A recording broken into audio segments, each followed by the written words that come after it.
Salut, j'espère que vous allez bien.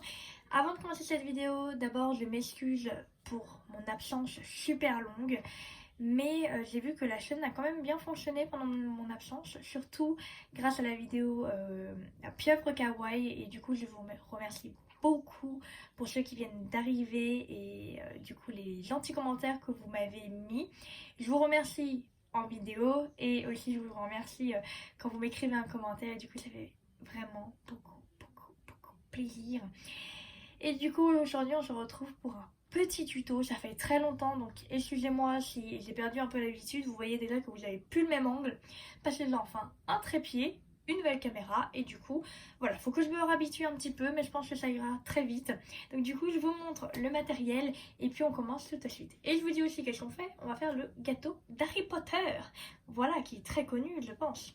Bon, c'est pour une amie, mais vous inquiétez pas, la vidéo sera pas mise avant qu'elle reçoive. Forcément. Alors du coup, le matériel, comme vous voyez, est ici. Donc du coup, on va utiliser le tutting tool. Il y a aussi les embouts que vous ne voyez pas, que je vais utiliser. Une aiguille, un emporte-pièce rond. On utilisera toujours la même taille. Pour moi, c'est un moyen. Une crème pour les mains. Vous allez dire pourquoi, vous verrez bien. Il y aura aussi une feuille de papier que je vais pas mettre en... Je l'ai pas mis dans le matériel, mais il y aura une feuille de papier utilisée. Et différentes pâtes que du coup je vais vous montrer individuellement. La première pâte, c'est la Fimo Soft numéro 56. Donc si vous êtes intéressé, il n'y a pas de nom, vous tapez juste le numéro et du coup vous aurez le nom. Parce que j'avais eu dans un petit pack offert pour mon anniversaire il y a très longtemps. Et du coup il n'y a que les petits numéros. Donc on aura aussi la Fimo Soft chocolat numéro 75. Fimo Soft blanc numéro 0. Fimo Soft rose, alors normalement lui, voilà, c'est couleur framboise numéro 22. Avant de commencer, j'avais oublié, il faut du coup un rouleau, bon moi j'ai toujours mon Berocca, et la lame plus la pâte à machine. Voilà, et puis si vous n'avez pas la pâte à machine, c'est pas grave, vous faites tout au rouleau.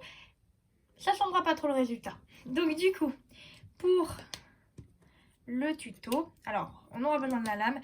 Alors moi, j'ai fait au rouleau et à la pâte à machine. Mais alors, à la pâte à machine, il est mis sur 1. Parce que j'avais mis à 3 et c'était trop fin. Là, je pense que ça n'a pas trop changé. Et je l'ai fait avec le rouleau pour que ce soit plus épais. Donc du coup, vous avez juste à enfoncer. Du coup, je vous montre de plus près. Alors bon, là, c'est du noir. Donc du coup, j'ai du chocolat, ça se voit pas terrible. Hop, alors du coup, on enfonce bien. On prend la lame.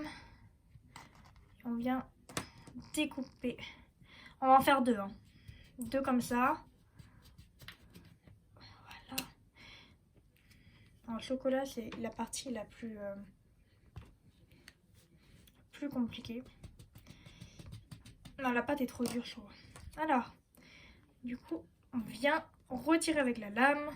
Toujours. Je trouve que c'est... Alors là, cette partie-là, elle ne veut pas sortir. Voilà. On a des parties un peu plus compliquées que d'autres. C'est pour ça qu'il faut qu'on touche sur la lame.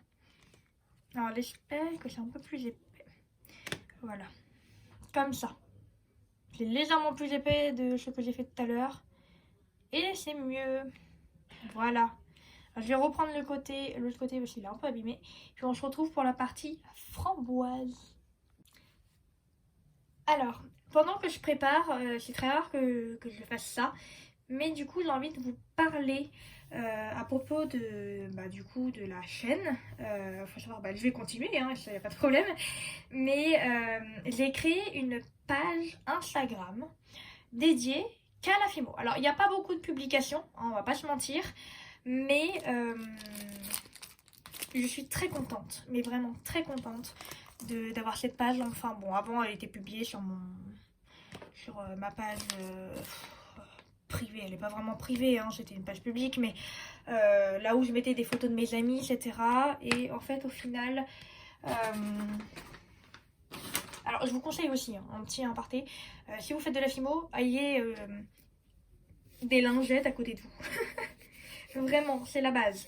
Bref, qu'est-ce que je voulais dire? Oui, donc du coup, j'ai créé une page Instagram où il n'y a que de la Fimo et que du coup, je vous invite à aller suivre. Je vous mettrai le nom en barre d'infos, etc. avec le lien directement. Je vous marquerai aussi le nom de la page. Normalement, je pense que j'ai le même nom dans tous les cas de la chaîne.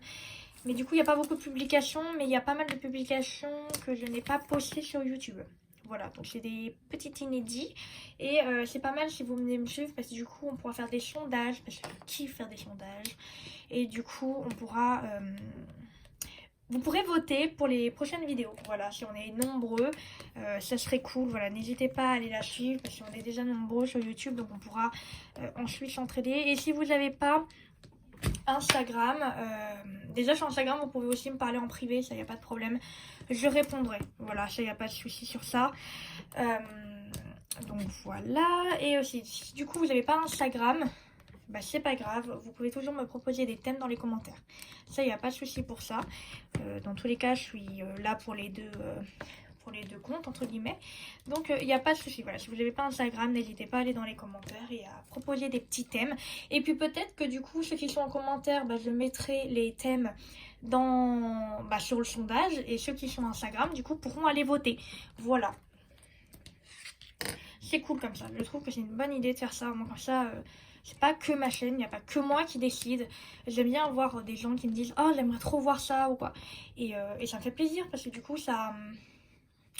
Pour moi, ma chaîne, c'est pas que ma chaîne. Forcément, c'est moi qui crée les trucs, mais j'adore avoir du retour, me dire ah bah tiens, il y a quelqu'un qui veut ça, allez on va faire. Et puis dans tous les cas, ça plaira au moins à une personne. Et puis après, ça pourrait plaire aux autres personnes. Et il n'y a pas que mes idées à moi. Voilà. C'est ça que j'aime bien sur YouTube et du coup sur Instagram, c'est que du coup on peut avoir chacun nos petites idées. Et puis voilà. Et vous inquiétez pas, ceux qui n'ont pas leur idée. Dans les sondages, imaginons, pour l'instant je pense pour les débuts, chacun sera content, mais au fur et à mesure, je pense que je les noterai. Et puis ceux qui n'ont pas été ceux qui n'ont pas été votés ou quoi, et il apparaîtra au bout d'un moment. Voilà, je veux que ma chaîne augmente un petit peu et qu'il y ait beaucoup d'idées différentes, voilà, que je propose parfois mes thèmes à moi et que parfois vous proposez vos propres thèmes, et je trouve ça super cool. Je veux dire, la communauté, ça sert à ça, et c'est cool. Donc du coup j'espère que ça va vous plaire, et que du coup ceux qui n'ont pas Instagram, ne vous inquiétez pas, vous pouvez toujours dire en commentaire, et puis vous ferez quand même partie d'Instagram même sans être sur Instagram, ne vous inquiétez pas. Ou sinon si de toute façon j'ai pas de thème, s'il n'y a pas beaucoup de monde qui propose, et votre thème sera absolument en vue, ne vous inquiétez pas. Donc du coup voilà, donc je vais vous mettre le lien, et puis n'hésitez pas du coup allez jeter un petit coup d'œil, et au moins comme ça... Non, non, non, qu'est-ce que tu me fais? Qu'est-ce que tu me fais? Qu'est-ce que tu me fais? Ah. Alors ça c'est le problème des passes à machine, hein. C'est que du coup ça ressort tous les trucs même si t'as nettoyé. Ah, elle est où madame? Elle est où madame? Oh là là, mais pourquoi tu me fais ça quand je suis en train de rentrer la pâte? Voilà, alors ça c'est le petit désaccord avec la passe à machine. Et du coup je vous retrouve tout de suite après avoir réglé le petit problème. Alors, maintenant on se retrouve pour la partie rose. Alors je vous conseille, moi je n'avais pas de rose clair. Bon là il est clair, bon je voulais plus clair mais je n'ai pas réussi, mais ce n'est pas grave. Mais je trouve que la couleur est quand même pas mal. Donc du coup, si vous avez déjà du rose clair, ne vous cassez pas la tête à mélanger du rose avec du blanc. Moi je l'ai fait parce que j'en ai plus de rose et que le rose que j'avais était trop foncé. Mais si vous avez déjà du rose clair, prenez-le. Voilà, c'est un petit conseil. Alors du coup, là, on va faire la partie framboise qu'on va mettre entre les deux plaques de chocolat, entre guillemets, parce que c'est pas du vrai. Donc du coup, là, on va juste faire un petit cercle, hop, part tout seul, super. Ah, il est légèrement plus épais, je ne sais pas si vous allez voir, si je zoome, voilà. À peu près la même taille, et du coup, on va la plaquer au milieu des deux autres. Donc du coup voici nos deux plaques. Alors vous la mettez sur n'importe laquelle. Hop, on va la mettre sur celle-ci, tiens. Alors essayez de bien les mettre, et puis de toute façon après on va bien régler. Donc on appuie bien au milieu d'abord, et puis on va sur les extrémités. Au moins on évite d'avoir des bulles d'air. On n'appuie pas non plus pour ratatiner, hein. Et puis hop, on vient mettre la deuxième couche. Voilà, pareil. Voilà. Alors du coup, vous pouvez aussi repasser avec votre emporte-pièce. Voilà, hop. Vous pouvez aussi passer sur votre emporte-pièce si vous avez envie, pour un peu rectifier le tir. Voilà, s'il y a des parties pas terribles. Voilà, moi par exemple là tout est bien. Après on enlève délicatement. Et voilà. Il y aura un peu les napolitains framboises. Bon là c'est pas très grave hein, si c'est pas terrible sur les côtés. Dans tous les cas ça sera caché. Voilà, c'est aussi pour avoir quelque chose un peu plus rond. Et du coup maintenant on va faire le contour.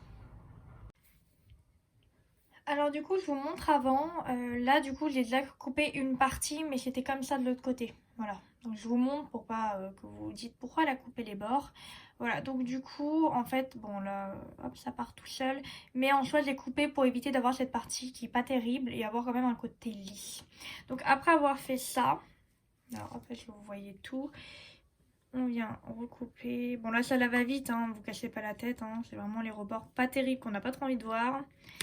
Et donc maintenant, on va venir encadrer le gâteau. Donc du coup, je suis allée sur la pâte à machine à 5-6 à peu près.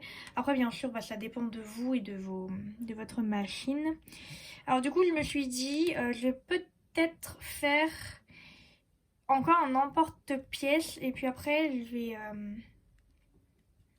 vais entourer d'une autre manière parce qu'en fait je n'ai pas assez d'épaisseur. Donc ça veut dire que là j'ai refait un emporte-pièce. Hop.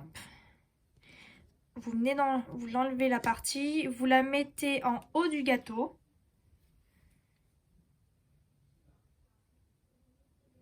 Alors normalement, voilà, il est beaucoup plus fin. Hein. 5-6, c'est quand même assez fin. Après voilà, ça dépend de votre pâte à machine.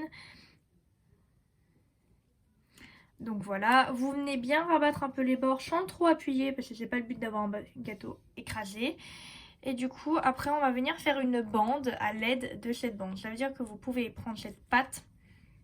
Tac, on va pas faire le hanchou. Le hanchou, je m'en fiche, ça se verra pas. De toute façon, je vais faire une déco, genre un plateau en blanc. Donc ça se verra pas. Donc voilà, qu'est-ce que ça donne. Voilà, je vous mets un peu pour que vous voyez la différence. Voilà, vous voyez bien que le haut est beaucoup plus fin que les autres bords. Voilà. Et ce qui est tout bête, c'est que vous mettez le gâteau, par exemple, comme ça. Et avec votre lame, vous venez couper un bord. Voilà, des deux extrémités. Et puis après, on aura juste un enroulé. Voilà le résultat. Et après, du coup, on prend le gâteau.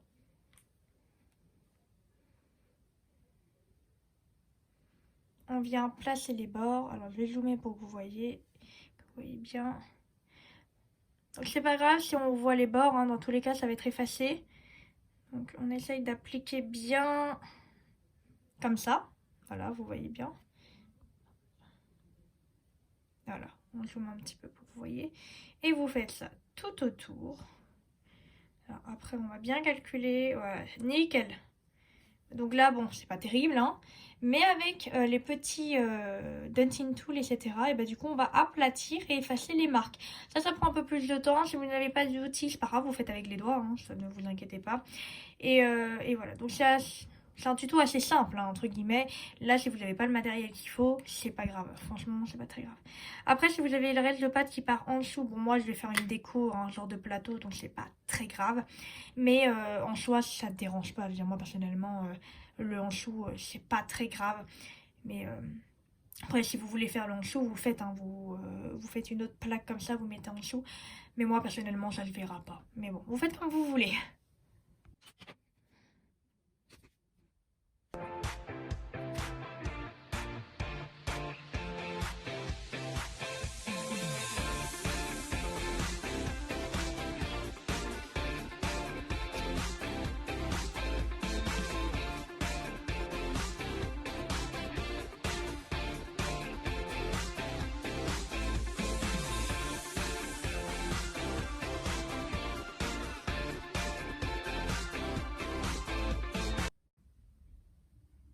Donc voilà, vous voyez cette partie-là, c'est pas très grave. Et du coup maintenant, on va écrire Happy Birthday Harry. Alors du coup, pour écrire Happy Birthday, comment dire, Happy Birthday Airi, et bah du coup, en fait, alors là c'est la partie, si vous n'aimez pas avoir les doigts sales, vous pouvez prendre des gants, mais bon, c'est pas très pratique. Moi je sais que j'ai des gants qui sont pas ma taille, mais voilà, si vous n'aimez pas vous salir les mains, prenez quelque chose, voilà, des gants, ça va salir un petit peu. C'est pour ça que j'ai des lingettes. Alors du coup, pour cette partie-là, moi j'ai pris un petit peu de pâte verte parce que j'en ai pas besoin de beaucoup. Après, ça dépend de la quantité que vous... Bah, si le gâteau est plus grand, bah, vous prenez peut-être une quantité un peu plus grande. Et là, du coup, vous mettez de la crème pour les mains que je vous avais montré avant. Vous prenez n'importe laquelle. Moi, je sais que j'ai pris une crème pour les mains que je n'utilise pas du tout. Voilà, ne gaspillez pas votre crème pour les mains que vous avez l'habitude.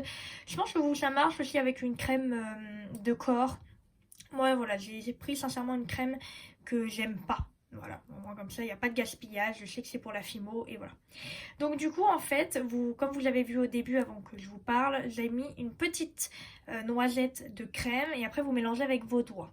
Donc il faut arriver à une texture de glaçage en fait, tout simplement. Après voilà, ça dépend de vous. Si vous voulez un glaçage liquide, là par exemple, elle n'est pas assez liquide.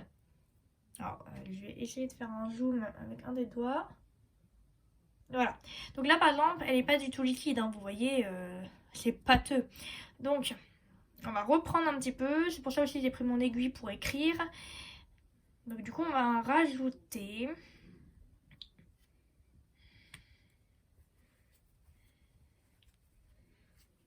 Il faut y mettre salir les mains. Hein. Bon, après, c'est une petite quantité. Hein. Mais après, si vous avez un récipient en plastique, vous pouvez aussi mettre sur un récipient en plastique.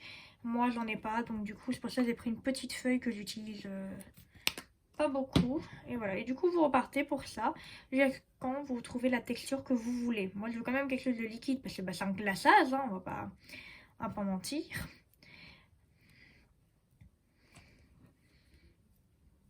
Et je trouve que c'est la meilleure technique pour faire un glaçage. Je l'avais découvert sur YouTube. Je ne sais plus le nom de la fille parce que ça fait très longtemps. Mais cette technique est super cool. On peut faire aussi avec de la fimo liquide si vous n'en avez pas. Si vous avez de la fimo liquide, ça peut être aussi un bon truc. Moi, le problème, c'est que la fimo liquide, je n'arrive pas. Voilà, tout simplement. Et je pense aussi que vous pouvez faire ça avec de la peinture, mais je pense que ça sera après la cuisson. Ça peut être une alternative aussi si vous n'avez pas de cette couleur-là ou quoi, et si vous avez de la peinture. Alors là, on arrive quand même à une texture un peu mieux. Je suis désolée, c'est pas très très joli à voir, hein, mais je vous montre comment on fait, et au moins comme ça, les prochaines fois, je n'aurai pas forcément besoin de vous montrer. Sauf si vous voulez une vidéo astuce ou quoi. J'en ai pas beaucoup des astuces, hein, mais... Voilà, par exemple, là, ça colle assez bien. C'est pas du tout glamour. C'est vraiment pas du tout, mais bon. C'est pas grave. Ça arrive.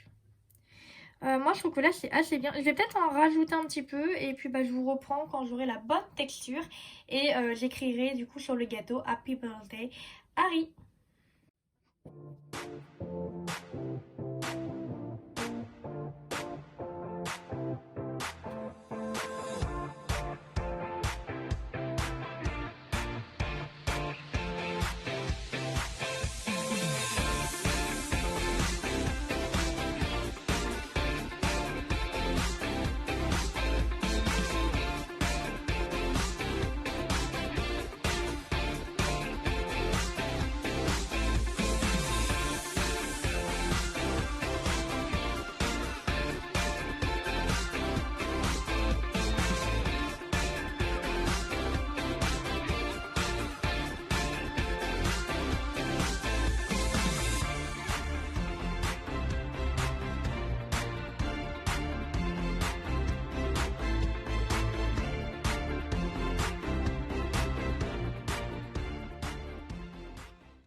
Du coup, voilà qu'est-ce que ça donne. J'ai coupé le gâteau en deux, j'ai fait une petite texture à l'intérieur. Donc si vous savez pas le faire, vous pouvez faire avec un cure-dent, voilà. Si vous savez pas le faire, c'est pas grave, hein. Moi je l'ai fait parce que j'adore faire ça. Voici l'écriture, bon c'est un peu écrit à la... Ça a été écrit à la va-vite, mais au final j'aime bien le résultat. Du coup, j'ai coupé une part, donc en fait la lettre que j'ai coupée c'est le R de Harry. Voilà, du coup j'ai fait pareil. Et du coup je collerai à côté, voilà comme ça par exemple. Pour vraiment faire une part de gâteau qui a été couper. Voilà, donc j'espère que ce petit tuto simple, parce qu'il est assez simple, hein, je trouve qu'il n'a pas été trop compliqué, vous a plu. Vous pouvez du coup le retrouver en photo sur Instagram. Et puis du coup, j'ai hâte d'avoir vos commentaires sur cette vidéo et j'espère que ça vous a plu. Et du coup, n'hésitez pas à aller me suivre, à vous abonner, à ajouter la petite cloche. Puis voilà, si vous avez des idées pour les prochaines fois, n'hésitez pas. Et puis ceux qui ont Instagram, pareil, n'hésitez pas sous ce post par exemple de proposer des idées. Voilà, donc je vous dis au revoir, puis à la prochaine. Bye!